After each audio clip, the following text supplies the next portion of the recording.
I definitely want to go to one of those shows. Yeah, for sure. But I've been thinking about tennis lately, too. Well, the UC Santa Cruz men's tennis program is one of the most decorated and prestigious programs in the NCAA. The men's team has won the national championship 6 out of the last 12 years. Even though Slug Tennis has established a great name in college sports, the program continues to be greatly underfunded year after year. With the story is Silvio Chiba. The developing NCAA athletic program at UCSC is currently facing internal and external economic problems due to a low budget and underfunding.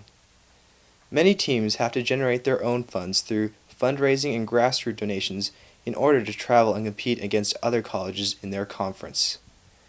The UCSC men's tennis team is one such team that is hit hard by underfunding, but even with this problem, the team has been a perennial favorite to win a national championship.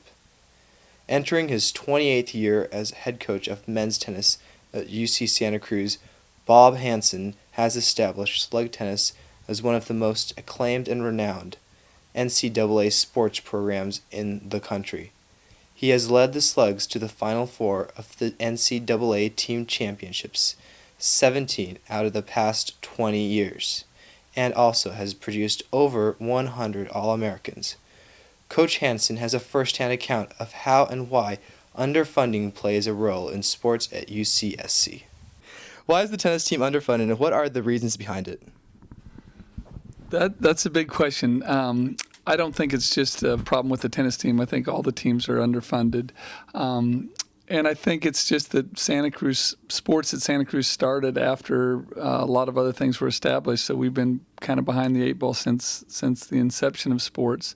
And I've been here a long time, and our funding has certainly grown, but we're still playing catch up to almost every other team in the country. What are the limitations of a low budget on the UCSC tennis? You know, we've been remarkably successful, and that's one of the problems is people think, why would we need more funding if we are as successful as we are? But we've been able to produce a program of high quality because we've had so many people generously donate money. And the hard part about that is it's hard to have continuity when you're relying on donations just for your basic funding to run the program. What would change if there was a higher budget? You know, that's a great question. We've been successful with the budget that we have right now, and I often wonder if part of the reason why we're successful is our players have a real great appreciation for everything that's given to them. I see a lot of Division I athletes that are given so much they're almost spoiled. So I'm hoping it wouldn't hurt, but it would probably allow us to play an even better schedule than we do right now, take some of the pressure off the student athletes to focus on their training rather than having to fundraise all the time. Are there any solutions to the problem short term and long term? Well, I think all of athletics, and certainly at Santa Cruz, will have some budget challenges going forward, and it will always require us to raise money. But certainly if our basic needs were met by the university, it would really be helpful. Then our fundraising efforts could go towards extra things and really enhancements to the program, not just the basic funding. Right now, currently, we barely get enough to cover the balls, and we're raising money for everything else. So, how can we as a community help to change the system and solve this problem? Well, we as a community already do, and again, I'd like to thank everybody for all their help. Without the community support, we wouldn't be able to have the kind of success that we have, but it's going to continue to take that kind of effort on behalf of the team community, the campus community, and friends and parents and supporters of Slug Tennis to keep it rolling. Linda Spradley, the director of UCSC Athletics, also has a say and opinion on the funding issue for Cruz Athletics. Can you please discuss the general funding problems for UCSC Athletics? Well, I think the general funding problems is that we don't have enough permanent dollars to function as an intercollegiate athletic program. So the majority of our money, or a good percentage of our money, comes from matching that's only good for 3 years and then it has to be redone, and fundraising.